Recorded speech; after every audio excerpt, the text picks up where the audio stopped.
Hello, जय हिंद दोस्तों। और देखिए, जैसा आप सभी को पता है, हर संडे हम आर्मी जीडी का एक complete model test paper discuss करते हैं।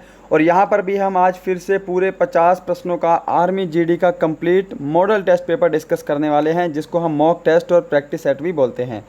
यहाँ पर हम भाग 1 सामान्य ज्ञान, भाग 2 विज्ञान, भाग 3 गणित और भाग 4 रीजनिंग बिल्कुल कंप्लीट जैसा आपके पैटर्न आता है एग्ज़ाम में, बिल्कुल हमने वैसा ही पैटर्न लिया है। और जो टेस्ट का हमारा लेवल है वो उतना ही है जितना आपके एग्ज़ाम में आता है, ना ज़्यादा हाई है और ना ज़्यादा लो है, बिल्कुल मॉडरेट लेवल है। और ये पेपर मैंने खुद से सेट किया है आपके लिए। तो देखिएगा, ये आपका एकदम लाइव टेस्ट है। अगर आप बाद में इस वीडियो को देखेंगे तो भी आप इसको लाइव टेस्ट के रूप में लेकर चलेंगे तो भी आपका ये लाइव टेस्ट ही रहेगा, ठीक है। ये आपका एक तरह से पेपर है। आज आपको पता लगेगा कि आपका लेवल कितना है, आपको और कितनी मेहनत की ज़रूरत है। और देखिएगा, क्योंकि ये आपका पेपर हो रहा है तो मैं आप सबसे स्टार्टिंग में ही बोल रहा हूँ कि अपना कॉपी पेन ज़रूर लेकर बैठेंगे, क्योंकि सामान्य ज्ञान और विज्ञान के बाद हम गणित के प्रश्न मैंने यहाँ पे बहुत अच्छे ऐड किए हैं, जिनकी मैं आपको ट्रिक भी बताऊँगा। तो गणित के प्रश्नों के लिए आपको कॉपी पेन की ज़रूरत पड़ेगी। पहले आपको खुद सॉल्व करना है और बाद में मेरे साथ आंसर मैच करना है कि आपके कितने आंसर ठीक हो रहे हैं। तो चलिए अपना सेशन स्टार्ट करते हैं। तो शुरू करते हैं अपना वीडियो। तो देखिएगा, हमारा जो पहला भाग है वो है भाग 1 सामान्य ज्ञान। आंसर के लिए आपको ज़्यादा समय नहीं दूंगा मैं, क्योंकि ज़्यादा समय लेने से आपका जो है वीडियो बहुत ज़्यादा लंबा हो जाएगा। आपको पता है, जो हमारे सामान्य ज्ञान और विज्ञान है उनके क्वेश्चन हम फटाफट कर लेंगे। उसके बाद जो मैथ के प्रश्न हैं उसमें हम समय लेंगे, क्योंकि वो मैंने आपको समझाना है और आपको सोल्व भी करवाना है। तो चलिए शुरू करते हैं। फटाफट से आपको आंसर देना है। यहाँ पे पहला प्रश्न, भाषा के आधार पर गठित भारत का पहला राज्य का नाम है। ऑप्शन सभी आपके सामने स्क्रीन पे हैं। यदि आपको ज़्यादा समय चाहिए तो आप वीडियो को रोक लेना। तो देखिए, जिन्होंने ऑप्शन सी चूज़ किया है आंध्र प्रदेश, उन सभी का आंसर जो है वो बिल्कुल करेक्ट है। क्वेश्चन नंबर 2 देखिएगा, वास्को डी गामा कहाँ का निवासी था। फटाफट से आंसर देना है। वास्को डी गामा ने भारत की खोज की थी। सन 1498 में यह भारत आया था और यह पुर्तगाल का निवासी था। तो जिन्होंने ऑप्शन ए चूज़ किया है उन सभी का आंसर बिल्कुल सही है। तो देखिए, मैं फटाफट स्पीड में बोलूँगा, इसके माइंड मत करना कोई भी, क्योंकि ये हमारा जीके है, यहाँ पे समझने का कुछ भी नहीं है। क्वेश्चन नंबर 3 है, फ्रांस की क्रांति कब हुई थी। और ये क्वेश्चन आपके आर्मी जीडी में आया है, आर्मी क्लर्क में आया है और बहुत सारे एग्जाम में आया है। फ्रांस की क्रांति जो है ये सन 1789 में हुई थी। जिन्होंने ऑप्शन डी को चूज़ किया है उनका आंसर बिल्कुल करेक्ट है जी। क्वेश्चन नंबर यहाँ पे है हमारा क्वेश्चन नंबर 4, 2 अक्टूबर महात्मा गांधी का जन्मदिन अंतर्राष्ट्रीय स्तर पर मनाया जाता है। तो किस रूप में मनाया जाता है आपको ये बताना है। तो जिन्होंने ऑप्शन ए चूज़ किया है उनका आंसर बिल्कुल सही है। अहिंसा दिवस के रूप में महात्मा गांधी का जन्मदिन मनाया जाता है 2 अक्टूबर को। नेक्स्ट प्रश्न भी महात्मा गांधी से संबंधित है। निम्नलिखित में से कौन महात्मा गांधी के राजनीतिक गुरु माने जाते हैं। ऑप्शन सारे आपके सामने हैं, फटाफट से आपको आंसर देना है। महात्मा गांधी के राजनीतिक गुरु माने जाते हैं तो गोपाल कृष्ण गोखले, जिन्होंने ऑप्शन बी को चूज़ किया है उनका आंसर बिल्कुल सही है। और देखिए, फिर से बोल रहा हूँ, जीके और साइंस के पोर्शन में मैं थोड़ा स्पीड में बोलूँगा, क्योंकि यहाँ पर हम समय वेस्ट नहीं कर सकते, क्योंकि वीडियो आपका बहुत ही ज़्यादा लंबा हो जाएगा फिर, है ना। इसको आप मैनेज कर लेना प्लीज़।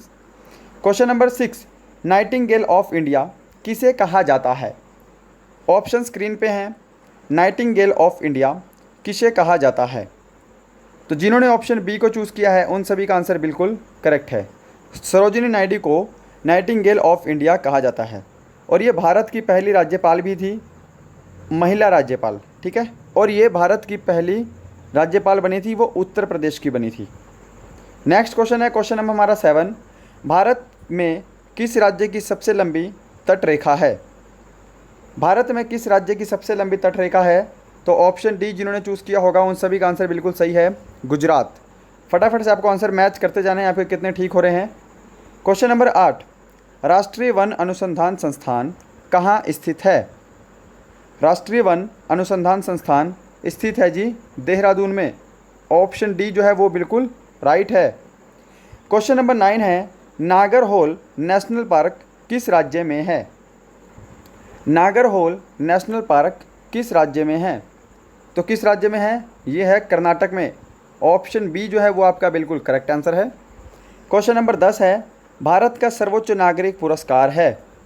बिल्कुल इजी क्वेश्चन है और इससे इजी क्वेश्चन हमारी आज की पूरी सीरीज़ में नहीं है, पूरी टेस्ट सीरीज़ में नहीं है। तो भारत रत्न जो है वो भारत का सर्वोच्च नागरिक पुरस्कार है। इसकी शुरुआत 1954 में हुई थी, ये भी आप ध्यान रखेंगे। क्वेश्चन नंबर 11 है और बहुत फेमस है आपके आर्मी का ही। ब्रह्म समाज की स्थापना किसने की थी? वेरी सिंपल क्वेश्चन है। ब्रह्म समाज की स्थापना जो हुई थी वो हुई थी राजा राम मोहन राय के द्वारा। तो जिन्होंने ऑप्शन ए को चूज़ किया होगा सभी का आंसर बिल्कुल सही होगा।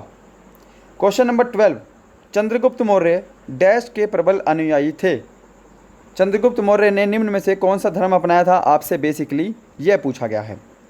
तो उम्मीद है आप सभी ने आंसर दे दिया होगा, है ना। ज़्यादा आपको समय नहीं मिल रहा आंसर देने के लिए, इसके लिए मैं माफ़ी चाहूँगा। क्वेश्चन नंबर इसका हमारा 12 का ऑप्शन बी करेक्ट होगा, जैन धर्म। क्वेश्चन नंबर यहाँ पे 13 है, किस भारतीय धर्म में 24 तीर्थकर हुए थे? 24 तीर्थकर किस भारतीय धर्म में हुए थे? तो देखिएगा जैन धर्म में 24 तीर्थकर हुए थे और 24वें तीर्थकर का नाम था महावीर स्वामी। ध्यान रखना है, इंपॉर्टेंट है।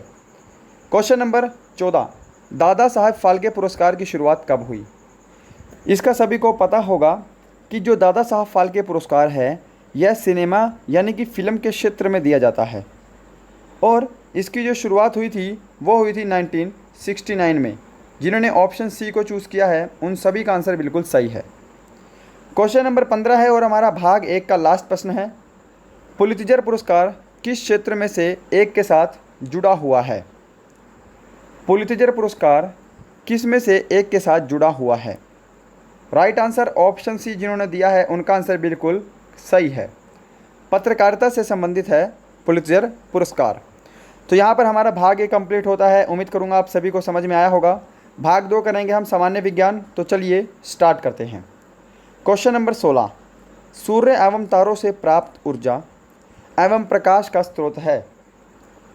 तो सूर्य और तारों से जो ऊर्जा और प्रकाश प्राप्त होता है उसका स्रोत क्या है, उसमें कौन सी अभिक्रिया लगती है? तो राइट आंसर क्या होगा यहाँ पे? फटाफट ऑप्शन बी, नाभिकीय संलयन जिन्होंने दिया है उन सभी का आंसर बिल्कुल राइट है। क्वेश्चन नंबर 17 है और बिल्कुल आसान है, ताप का SI मात्रक क्या होता है? ताप का SI मात्रक क्या होता है? तो क्या होता है? ऑप्शन ए करेक्ट होगा, केल्विन। और देखिएगा आपको जो हमारे लाइव चैट चल रहा है उसमें तो आपको आंसर देना ही है। अगर आप किसी क्वेश्चन का आंसर देने में मान लीजिए लेट हो गए लाइव चैट में, तो आप उस क्वेश्चन का आंसर अपने मन में सोच लेना, क्योंकि आपको वीडियो ख़त्म होने के बाद हमें कमेंट बॉक्स में स्कोर बताना है कि आपका स्कोर कितना है। ठीक है, तो ऐसा आप कर सकते हैं। और देखिएगा एक और आपसे इम्पोर्टेंट बात करनी है, कुछ 2 मिनट दीजिएगा बस, कि कोई भी टेस्ट हो या कोई भी पेपर हो उसका कठिन होना या आसान होना हम डिसाइड करते हैं, यानी कि वो हमारे ऊपर निर्भर होता है। यदि आपकी तैयारी अच्छी है तो आप उसको बोलेंगे कि आसान पेपर है। ठीक है, अब आप एक चीज़ सोचिए कि यदि आप आर्मी की तैयारी नहीं कर रहे थे तो अगर आपसे कोई ये भी पूछ लेता कि भारत के प्रथम राष्ट्रपति कौन थे, तो वो क्वेश्चन भी आपके लिए बहुत ज़्यादा मुश्किल हो जाता, क्योंकि वो आपने कभी पढ़ा ही नहीं है। ठीक है, तो उम्मीद करूँगा अगर किसी का 2 या 3 महीने से तैयारी कर रहा है तो शायद उसके नंबर में भी 30, 35, 32 नंबर आएँ, कोई दिक्कत नहीं है। ठीक है, आप उनसे कम्पीट कर रहे हो जिन्होंने अच्छी तैयारी करी है, जो 1 साल या 2 साल से तैयारी कर रहे हैं, तो समय तो लगता है दोस्त। ठीक है, यदि आप काफ़ी समय से अभी भी तैयारी कर रहे हैं, आप अभी भी इम्प्रूव नहीं कर पाए हैं, तो थोड़ा सा आपको और हार्ड वर्क करना पड़ेगा। हर एक चीज़ समय मांगती है। स्टार्ट करते हैं क्वेश्चन नंबर 18, वायुमंडल की आर्द्रता मापने वाला यंत्र कौन सा है? वायुमंडल की आर्द्रता मापता है हाइग्रोमीटर। ऑप्शन बी जो है वो करेक्ट होगा। ठीक है, क्वेश्चन नंबर 19, पानी की बूंदों के गोल होने का क्या कारण है? वेरी सिंपल क्वेश्चन है और बहुत बार रिपीट हुआ है आपके आर्मी के एग्जाम में ही। राइट आंसर होगा ऑप्शन बी, पृष्ठ तनाव। क्वेश्चन नंबर 20, किस विद्युत चुंबकीय तरंग की वेधन क्षमता सर्वाधिक होती है? फटाफट से आंसर देना है। किस विद्युत चुंबकीय तरंग की वेधन क्षमता सर्वाधिक होती है? ऑप्शन सी करेक्ट होगा, गामा किरणें। उम्मीद करूंगा सभी ने आंसर सही दिया होगा।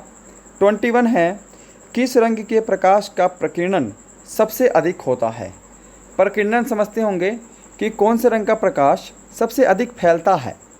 तो क्या आंसर होगा? ऑप्शन डी, बैंगनी जो है वो बिल्कुल सही आंसर होगा। ठीक है, क्वेश्चन नंबर 20 है, फटाफट से आपको आंसर भी मैच करना है। किस कोशिकांग को आत्महत्या की थैली कहा जाता है? तो आत्महत्या की थैली किस कोशिकांग को बोलते हैं? तो बोलते हैं जी लाइजोसोम को। ऑप्शन बी जिन्होंने दिया होगा सभी का आंसर सही होगा।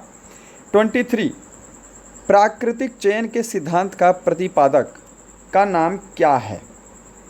प्राकृतिक चयन के सिद्धांत के प्रतिपादक का नाम क्या है? तो क्या है? ऑप्शन ए सही होगा, Charles Darwin. Question number 24, insulin की कमी से उत्पन्न होने वाला रोग कौन सा है? इंसुलिन की कमी से उत्पन्न होने वाला रोग होता है मधुमेह रोग, जिसको हम इंग्लिश में डायबिटीज़ बोलते हैं। तो ऑप्शन सी जो है वो बिल्कुल सही होगा। 25 नंबर है, वृक्क की कार्यात्मक इकाई क्या है? वृक्क समझते होंगे, किडनी। तो किडनी की कार्यात्मक इकाई क्या है? तो नेफ्रॉन बिल्कुल करेक्ट आंसर है। आज के प्रश्न में हम डिटेल वाइज डिस्कस नहीं करेंगे। 26, मलेरिया रोग किस परजीवी के संक्रमण से होता है? तो ये प्रश्न कुछ स्टूडेंट के लिए टफ हो सकता है, जिन्होंने थोड़ी सी डीपली तैयारी की है उनके लिए आसान होगा। ठीक है, तो माइंड नहीं करना, सबकी तैयारी अलग अलग लेवल पर होती है, सब अपने लेवल के हिसाब से बेस्ट टेस्ट देते हैं। ठीक है, थोड़ा समय ज़रूर लगता है इम्प्रूव होने में, इस चीज़ को आप ठुकराना नहीं। तो ऑप्शन ए करेक्ट होगा, जो प्लाज्मोडियम है ये मलेरिया रोग का परजीवी है। 27, शैवालों के अध्ययन से संबंधित विज्ञान को क्या कहा जाता है? शैवालों के अध्ययन से संबंधित विज्ञान को बोलते हैं फाइकोलॉजी। ऑप्शन बी जिन्होंने चूज़ किया है सभी ने आंसर सही दिया है दोस्तों। 28 क्वेश्चन देखते हैं यहाँ पे, परमाणु के नाभिक में होता है। तो देखिएगा, जो परमाणु होता है, परमाणु के नाभिक में न्यूट्रॉन और प्रोटॉन होते हैं। इलेक्ट्रॉन जो है वो परमाणु के नाभिक के बाहर कक्षीय रूप में घूर्णन गति करते हैं। तो न्यूट्रॉन और प्रोटॉन देखना है कौन से आंसर में है, ऑप्शन एक में ही है, प्रोटॉन एवं न्यूट्रॉन परमाणु के नाभिक में होते हैं। परमाणु के नाभिक का आकार पता होना चाहिए, 10⁻15 मीटर। नेक्स्ट 29, पीतल किसका मिश्रण होता है? फटाफट से आंसर देना है। यदि आपको थोड़ा समय चाहिए तो आप वीडियो को रोक लेना, कोई प्रॉब्लम नहीं है। ठीक है, थोड़ा आगे पीछे हो जाएगा तब भी कोई प्रॉब्लम नहीं है, आपको अपना टेस्ट लगाने से मतलब होना चाहिए। तो यहाँ पे राइट आंसर होगा ऑप्शन सी, तांबा और जिंक का मिश्रण जो है पीतल बनता है। ऑप्शन सी जिन्होंने दिया है उनकी तैयारी बहुत ही अच्छे लेवल पे है, आर्मी के हिसाब से तो वो बहुत ही अच्छे लेवल पे स्टैंड कर रहे हैं। क्वेश्चन नंबर 30 है, फोटोग्राफी में प्रयुक्त हाइपोविलियन का रासायनिक नाम क्या है? अब इस क्वेश्चन में 90% को प्रॉब्लम हो जाएगी, 90% को, और जबकि क्वेश्चन कुछ भी नहीं है। ठीक है, क्वेश्चन कई बार घूम फिर के कई जगह एग्जाम में आ चुका है। तो यहाँ पे राइट आंसर क्या होगा? Sodium thiosulphate. ऑप्शन बी जो है वो करेक्ट होगा। क्वेश्चन नंबर 31, पेंसिल बनाने में प्रयुक्त कार्बन होता है। तो पेंसिल में क्या प्रयोग होता है कार्बन के रूप में, यही आपको बताना है। क्या आंसर होगा इसका जी? Option A graphite. सभी लोग आंसर सही दे रहे हैं, ऑप्शन ए बिल्कुल करेक्ट है। क्वेश्चन नंबर 32 है, प्राकृतिक रबड़ किसका बहुलक होता है? फटाफट से आंसर दीजिएगा, प्राकृतिक रबड़ किसका बहुलक होता है? तो आइसोप्रिन। ऑप्शन बी जो मेरे दोस्त बिल्कुल सही आंसर दे रहे हैं। क्वेश्चन नंबर 33, सबसे उत्तम कोटि का कोयला कौन सा होता है? सबसे उत्तम कोटि का कोयला कौन सा होता है? तो कौन सा होता है? एंथ्रासाइट। ऑप्शन सी जो है वो करेक्ट होगा। क्वेश्चन नंबर 34, और बहुत आसान है, गोबर गैस में कौन सी गैस होती है? इससे आसान क्वेश्चन भी आपको नहीं मिलेगा हमारी इस टेस्ट में। गोबर गैस में कौन सी गैस होती है? तो मीथेन जो है वो बिल्कुल करेक्ट आंसर होगा, ऑप्शन डी वाला।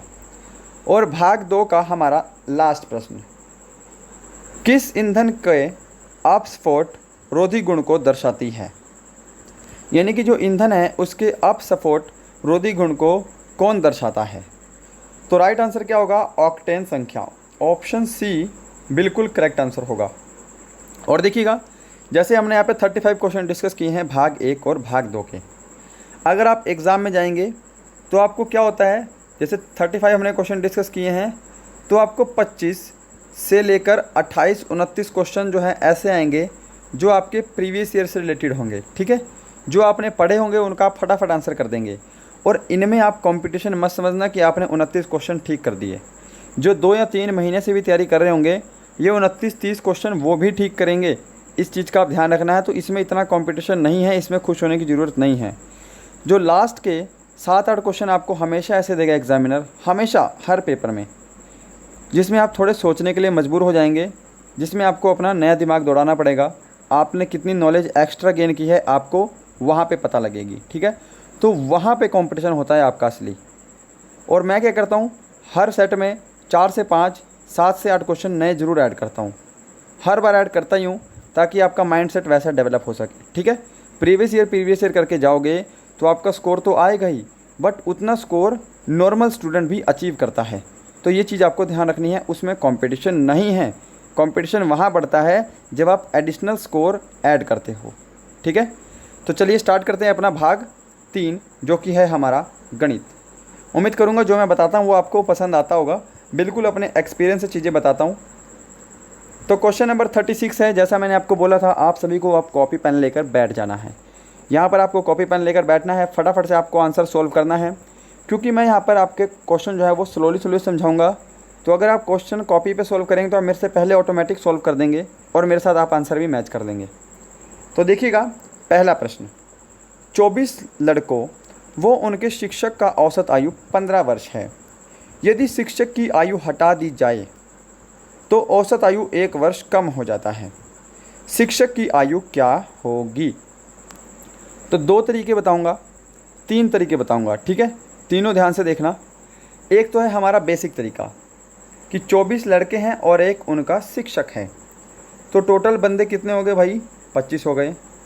और 25 की आयु कितनी है? 15 वर्ष है। यदि मैं 25 को 15 से गुणा कर दूं तो यहाँ पे हमारी क्या आ जाएगी भाई? यहाँ पे हमारी जो है वो कुल आयु आ जाएगी, है ना। तो अगर मैं 25 को 15 से गुणा कर दूं तो 250, 25 पंजे कितना होते हैं भाई? 125 होते हैं। तो यहाँ पे हमारा कितना बनेगा? 375 बनेगा, ठीक है। तो अगर मैंने 25 को 15 से गुणा किया तो हमारा यहाँ पे कितना बना? 375 बना। नेक्स्ट लाइन में बोल रहा है कि शिक्षक की आयु हटा दी, तो बंदे कितने हो गए? अब 24 हो गए। औसत आयु 1 वर्ष कम हो गई, तो औसत आयु पहले कितनी थी? 15 वर्ष, अब कितनी हो गई? 14 वर्ष। यदि मैं 24 को 14 से गुणा कर दूं तो इन 24 जो विद्यार्थी हैं, लड़के हैं, इनकी कुल आयु आ जाएगी। तो मैं फटाफट गुणा भी कर देता हूं, है ना, क्यों टाइम वेस्ट करना। तो गुणा मैं अपने हिसाब से कर रहा हूं ताकि जल्दी हो सके। ओके, 4 चौके 16, 6 हासिल 1, 4 दूनी 8 1 9, 96। थोड़ा सा वेट करना, यहाँ पे आएगा हमारा 336। तो देखिएगा, इनको मल्टीप्लाई करके हमारा कितना आया है? 336 आया है, ठीक है। इसको आप मत देखिए। अब यहाँ पे बोला है शिक्षक की आयु क्या होगी। तो यहाँ पर आप एक चीज़ देख रहे होंगे, यहाँ पर तो 25 हैं जिसके अंदर लड़के और शिक्षक दोनों हैं, इसके अंदर सिर्फ जो है लड़के हैं। तो अगर मैं इसमें से ये घटा दूँ तो यहाँ पे हमारे सिर्फ और सिर्फ शिक्षक की आयु आ जाएगी। तो 15 में से 6 गए 9, ठीक है। यहाँ पे हमारा बच गया कितना?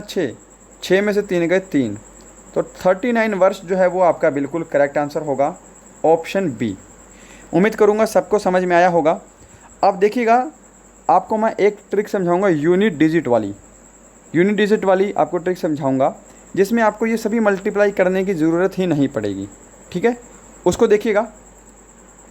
अब यूनिट डिजिट आपको कब लगाना है? जब आप यहाँ पर ये देखेंगे कि यहाँ पर जो यूनिट डिजिट है वो सबका अलग अलग है। आपको इतना काम करना है, पहले आपको ये चीज़ देखनी है। ये चीज़ जो मैं बता रहा हूँ ये आपको कोई नहीं बताएगा। तो देखिएगा, पहले कितने थे? 25 लड़के थे, 25 लड़के और अध्यापक थे, ठीक है। और उनकी टोटल आयु कितनी है? औसत आयु 15 वर्ष। तो आप एक चीज़ देखिएगा कि 5 पंजे कितना होता है? 25 होता है। यानी कि अगर मैं इनको आपस में गुणा करूँगा तो मुझे पता है इसका जो यूनिट डिजिट आएगा वो लास्ट में 5 आएगा। यूनिट डिजिट की हम बात कर रहे हैं, 5 तो आएगा ही आएगा, ठीक है। दूसरे केस में देख लीजिएगा कि 24 हो जाते हैं टोटल और औसत आयु कितनी हो रही है? 1 वर्ष कम हो रही है, 14 हो गई। अगर मैं इनको आपस में गुणा करूं तो आप देख रहे हैं 4 चौके कितना होता है? 16 होता है। यानी कि यूनिट डिजिट यहाँ पे कितना आएगा भाई? 6 आएगा। इतनी चीज़ आपको कन्फर्म हो गई। तो यूनिट डिजिट से ही आप इसको सीधा माइनस करके आंसर निकाल सकते हैं। यानी कि आपको पता है इस 5 से पहले कुछ ना कुछ संख्या होगी, इस 6 से पहले भी कुछ ना कुछ संख्या होगी, ठीक है। हमको ऊपर वाली में से नीचे वाली संख्या माइनस करनी है। तो सीधा आप हाथ से ले लीजिए, 15 यहाँ पे आएगा, 15 में से 6 गए 9, यानी कि जो आंसर होगा उसका यूनिट डिजिट भी क्या होगा, 9 होगा। तो 9 तो आपको ऑप्शन बी में ही दिखाई दे रहा है, 39। तो यहाँ पर आप आंख बंद करके इसको आंसर सीधा लगा सकते थे। ठीक है, ये ट्रिक तब लगानी है जब आप देख रहे होंगे कि सबका यूनिट डिजिट अलग अलग है। ठीक है, ये यूनिट डिजिट बहुत काम आता है, आपकी कैलकुलेशन बचा देता है। बढ़ते हैं नेक्स्ट क्वेश्चन पे, उम्मीद करूँगा ये भी आपको समझ में आया होगा। क्वेश्चन नंबर 37, यदि एक संख्या का 25% 75 है तो उस संख्या का 45% क्या होगा। फटाफट से आपको क्वेश्चन सोल्व करना है। मैं आप रुकूंगा नहीं क्योंकि मैं आपको समझा रहा हूँ, तो इसलिए मैं स्लोली क्वेश्चन को सोल्व करूँगा। तो माना मैंने वो संख्या x, अब x से घबराना नहीं है, कुछ लोगों को x के नाम से बुखार हो जाता है। देखिएगा, अगर मैं वो संख्या x मानूँ, x का 25% बोला है तो मैं 25/100 लिख दूंगा। ठीक है जी, कोई प्रॉब्लम नहीं।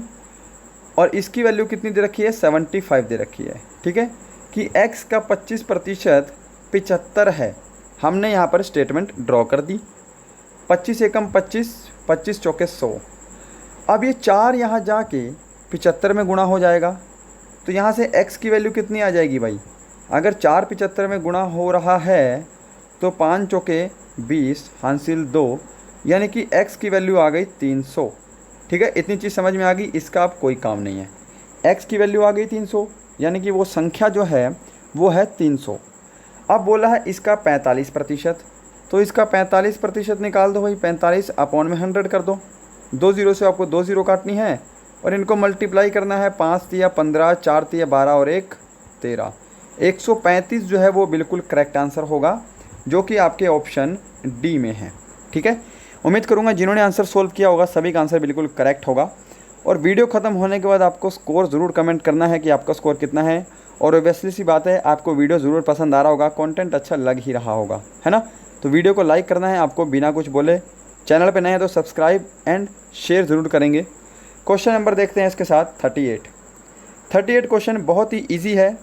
किसी धन का x% की दर से x वर्ष के लिए साधारण ब्याज x रुपये है, तो धन क्या होगा।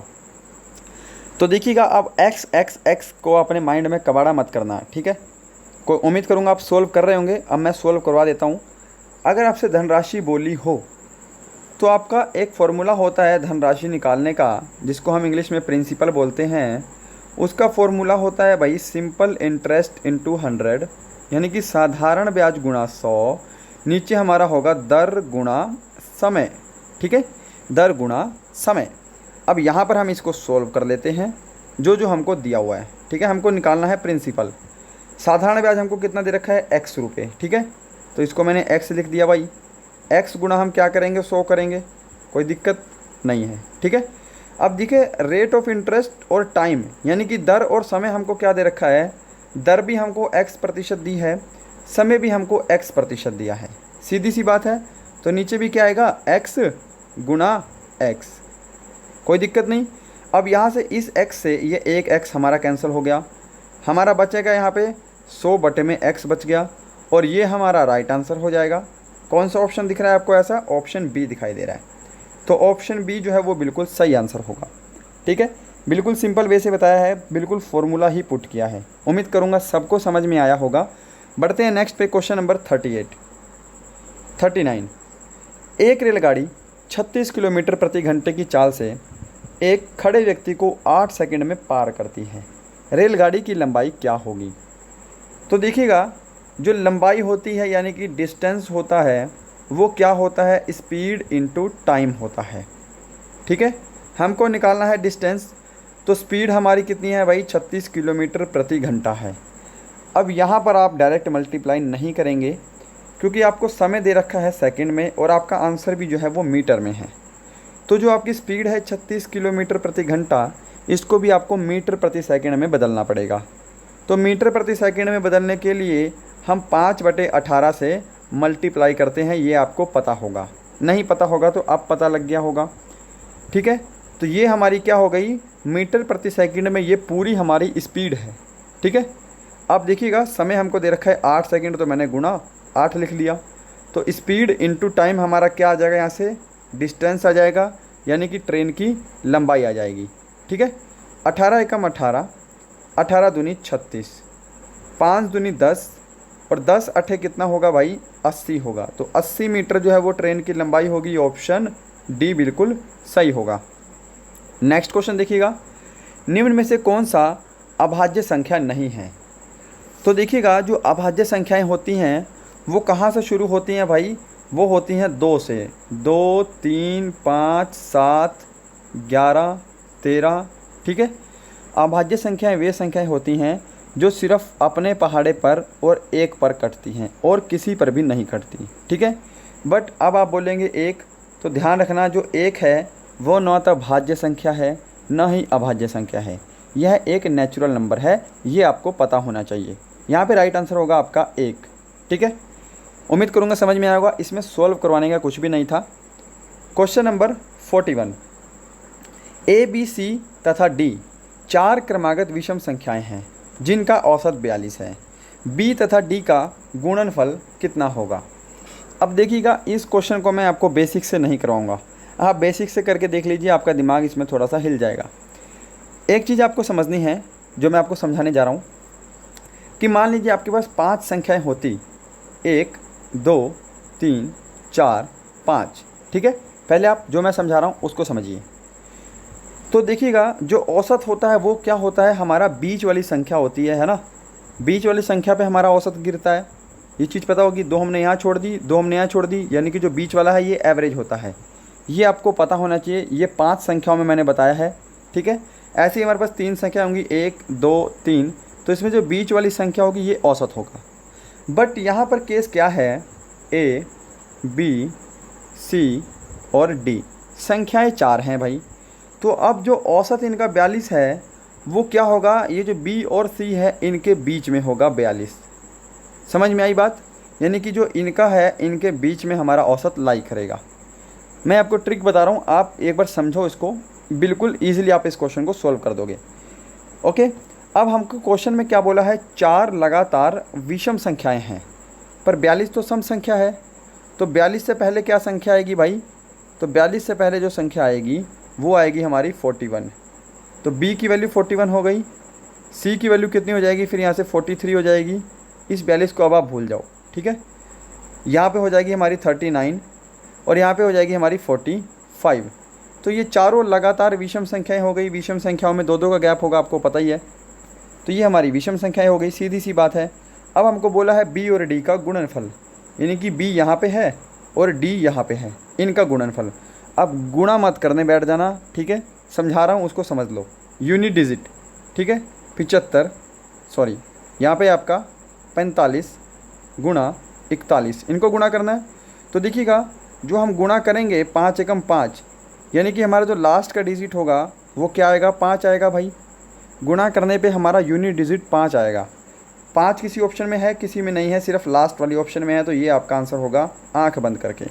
गुणा मत करने बैठना, ठीक है, अपना टाइम वेस्ट मत करना, अपना समय बहुत कीमती होता है। तो ऐसी चीज़ें आपको बहुत ही कम चैनल पे सीखने को मिलेंगी जो मैं आपको बता रहा हूँ। ठीक है, बढ़ते हैं नेक्स्ट क्वेश्चन पे। अभी और भी बहुत सारी चीज़ें आपके लिए बचा रखी हैं इस क्वेश्चन में। एक व्यक्ति एक शर्ट एवं एक पैंट 371 रुपये में ख़रीदता है। यदि पैंट की कीमत शर्ट की कीमत से 12% अधिक है तो शर्ट की कीमत क्या होगी। अब इस क्वेश्चन को करो आप बेसिक से, कितना समय लगाओगे मैं भी देखता हूँ, और जो मैं तरीका आपको बताऊँगा वहाँ से देखना आपको कितना समय लगता है। ठीक है, तो देखिएगा यहाँ पर मैं लिखता हूँ P से पैंट और मैंने S से लिख दिया शर्ट। समझना चीज़ को, ठीक है। शर्ट और पैंट का कुल मूल्य कितना है, 371 है। कितना है भाई, 371 है।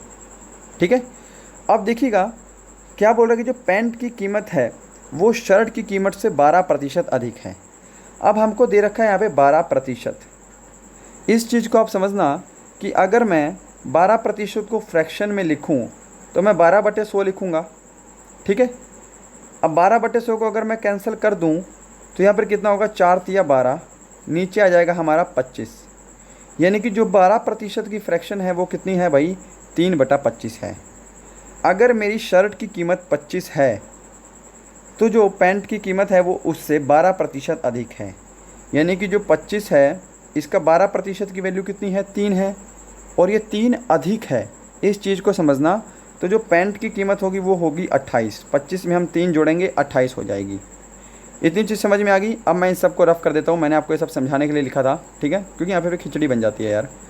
अब देखिएगा, पैंट की कीमत है 28 और यहाँ पे शर्ट की कीमत है कितनी, 25। समझ में आ गया भाई। 3/25 हमारा रेशो आया है।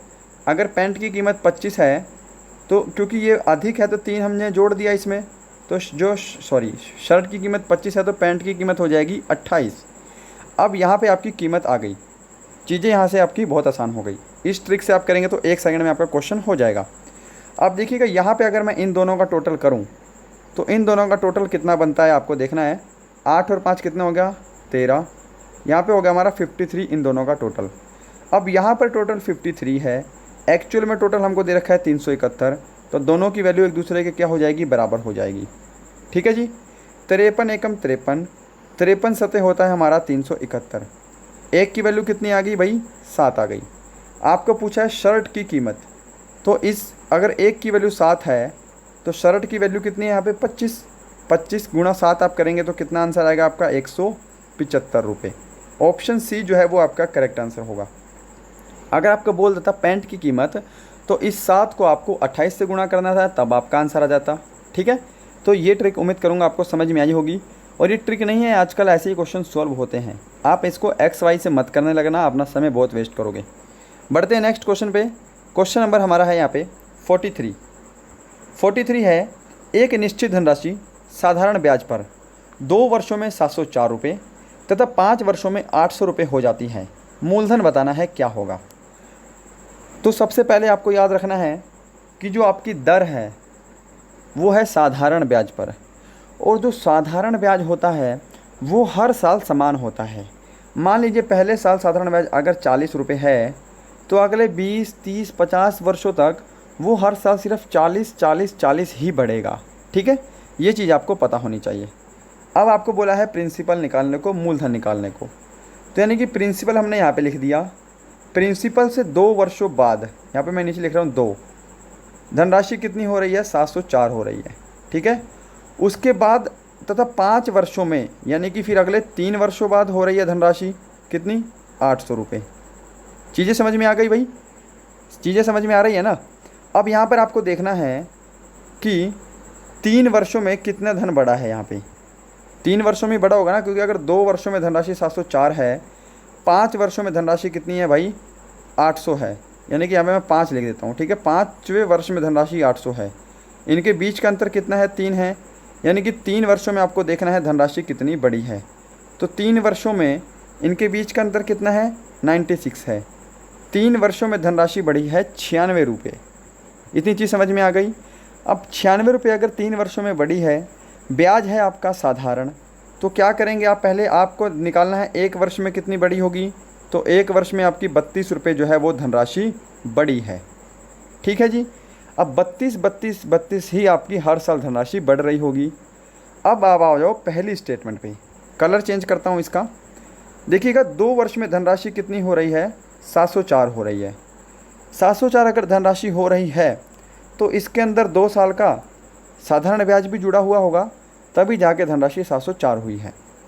अगर 1 साल का साधारण ब्याज 32 है तो 2 साल का साधारण ब्याज कितना होगा, 64 होगा। ठीक है, तो यानी कि इस 704 में 64 भी जुड़ा हुआ है। अगर मैं 64 इसमें से निकाल दूं तो हमारी प्रिंसिपल की वैल्यू आ जाएगी। चीज़ें समझ में आ गई। तो 704 में से 64 घटाएंगे तो कितना आएगा भाई, यहाँ पे 0, 9 में से 3 6 गए, कुछ गड़बड़ हुई क्या, हाँ ठीक है, 10 में से 6 गए 4, यानी कि 640 जो है वो आपका क्या हो जाएगा, प्रिंसिपल हो जाएगा। ऑप्शन डी जो है वो आपका करेक्ट आंसर होगा। उम्मीद करूँगा सबको समझ में भी आया होगा। ठीक है, बढ़ते हैं नेक्स्ट क्वेश्चन पे। क्वेश्चन नंबर 44 है, यदि 10 मित्र परस्पर एक दूसरे से हाथ मिलाएं तो हाथ मिलानों की कुल संख्या कितनी होगी।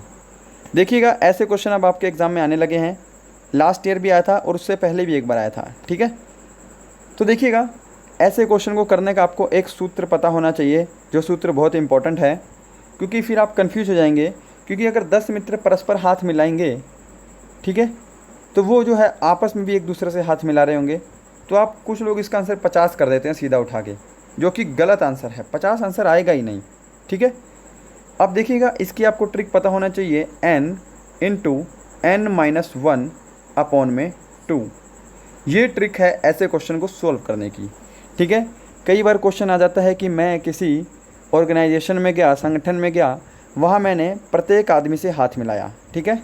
या फिर ऐसा बोल देता है कि जो प्रत्येक आदमी ने क्या किया, आपस में एक दूसरे से हाथ मिलाया, तो कुल कितने हैंड शेक हुए, ऐसा क्वेश्चन आ जाता है, ठीक है। ये ट्रिक आपको लगानी है। इस ट्रिक को मैं लगा के आपको क्वेश्चन सोल्व करके दिखाता हूँ। ये जो n क्या है, ये n जो है टोटल नंबर ऑफ़ वैल्यू होता है, ठीक है।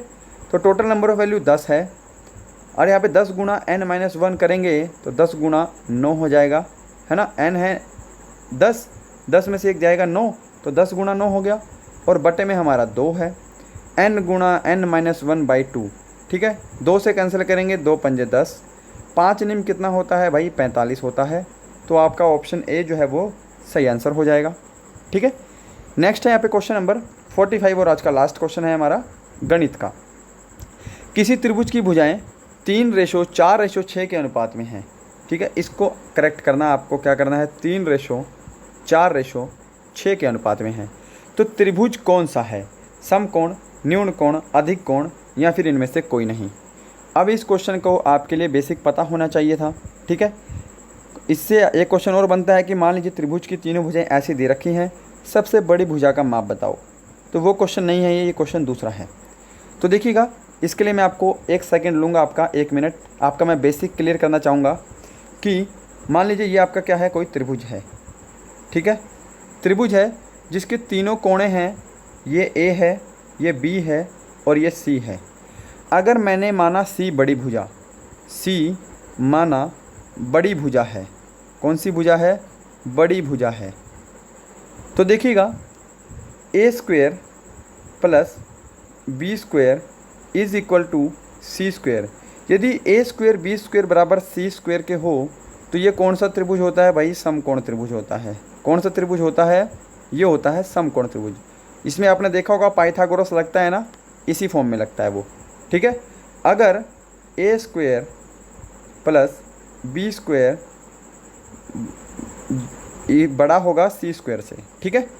ए स्क्वेयर प्लस बी स्क्वेयर अगर सी स्क्वेयर से छोटा है, यानी कि सी स्क्वेयर यहाँ पे बड़ा हो गया, फिर इन दोनों से सी स्क्वेयर बड़ा हो गया, तो ये कौन सा कोण होता है, ये होता है आपका अधिक कोण। अधिक कोण क्या होता है, जो 90 डिग्री से ज़्यादा एंगल बनाता है, ठीक है। अब यहाँ पर एक चीज़ और देखिएगा, A square plus B square बड़ा होगा सी स्क्वेयर से, तो ये होगा हमारा न्यून कोण। कौन सा कोण होगा भाई, न्यून कोण होगा। ये सारी चीज़ें आपको पता होनी चाहिए, ठीक है। तो आप क्वेश्चन को सोल्व करते हैं, उम्मीद करूँगा आपका बेसिक क्लियर होगा। तो देखिएगा, इसको रफ करते हैं, 3:4:6 ए बी सी, माना सी बड़ी भुजा है, ठीक है। आप किसी को भी बड़ी भुजा मान सकते हैं, इसमें कोई भी दिक्कत नहीं है कि अगर आपने देखा कि यहाँ पे मैंने 6 देखा है तो बड़ी भुजा है।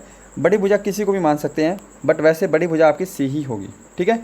तो स्क्वायर करते हैं, 3 का स्क्वायर कितना होता है, 9 होता है, प्लस 4 का स्क्वायर कितना होता है, 16 होता है। यहाँ पे हमारा होगा 6 का स्क्वायर कितना हो गया भाई, 36 हो गया, ठीक है। तो 9 को अगर मैं 16 में जोड़ूंगा तो कितना होगा, 25 होगा। यानी कि 36 जो है वो 25 से क्या है, बड़ा है।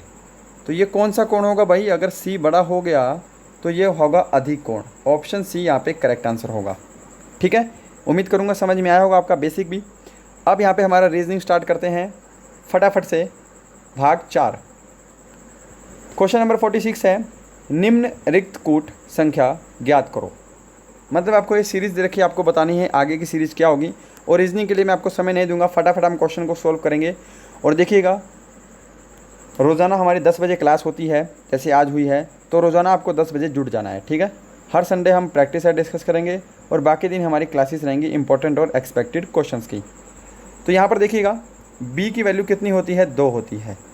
अब 2 से 8 बना है, यानी कि 2 की इन्होंने क्या किया है, क्यूब किया है। 2 की क्यूब होती है 8। d की वैल्यू कितनी होती है भाई, 4 होती है। ऐसे ही हम 4 की क्यूब करेंगे तो कितना होगा, 64 हो जाएगा। ऑप्शन ए जो है वो करेक्ट आंसर होगा। क्वेश्चन नंबर 47, निम्न में से कौन सा असंगत है, प्रेम, क्रोध, घृणा, रोना। तो देखिए ये जो तीनों चीज़ें हैं, ये तीनों चीज़ें क्या हैं, ये तीनों चीज़ें नेगेटिव हैं। प्रेम जो है ये अकेला जो है वो पॉजिटिव रिस्पॉन्स दे रहा है, तो ऑप्शन ए जो है प्रेम सबसे अलग है। 48, निम्न रिक्त स्थान पर कौन सा अंक आएगा? मक्खन, दूध, पुस्तक, डैश। तो दूध से क्या बनता है? दूध से बनता है मक्खन, ऐसे ही कागज़ से बनेगी हमारी पुस्तक। तो ऑप्शन ए करेक्ट होगा। जिन्होंने आंसर दिया है सभी का आंसर सही है। क्वेश्चन नंबर 49 है आपके सामने इस तरह। तो देखिएगा ये कैसे सॉल्व किया है। 5 से 36 बनाया कैसे है? 5 से आगे की रकम क्या आएगी भाई? 6 आएगी। 6 का स्क्वायर कितना होता है? 36 होता है। ठीक है। 6 से आगे की रकम क्या आएगी? 7 आएगी। 7 का स्क्वायर कितना होता है? 49 होता है। तो ऑप्शन सी करेक्ट होगा। क्वेश्चन नंबर 50 है और आज का लास्ट क्वेश्चन है। और देखिएगा फिर से लास्ट टाइम आपको बोल रहा हूँ जाने से पहले, वीडियो को अगर आपने लाइक नहीं किया तो लाइक कीजिएगा। कमेंट बॉक्स में मुझे आपका स्कोर चाहिए कि आपका स्कोर कितना हुआ है। ठीक है। उम्मीद करूँगा आपको हमारा सेशन हेल्पफुल लग रहा होगा, हमारी क्लासेस हेल्पफुल लग रही होंगी। तो देखिएगा इसमें क्या लॉजिक लगा है। 7 गुणा 8 56, 4 गुणा 3 12, 5 गुणा 6 30। ठीक है। तो ऑप्शन ए करेक्ट होगा। तो गाइस यही था आज का वीडियो। उम्मीद करेंगे आपको हेल्पफुल लगा होगा हमारा प्रैक्टिस सेट। मिलते हैं नेक्स्ट वीडियो में। और हाँ, आपको एक चीज़ बतानी भूल गया, माफ़ी चाहूँगा। इसकी आप PDF डाउनलोड कर सकते हैं। डिस्क्रिप्शन में आपको टेलीग्राम का लिंक मिलेगा, वहाँ से आप जाके इसकी PDF डाउनलोड कीजिएगा और वहाँ पे आप ऑफलाइन भी टेस्ट लगा सकते हैं। ठीक है। मिलते हैं नेक्स्ट वीडियो में, तब तक के लिए जय हिंद, जय भारत।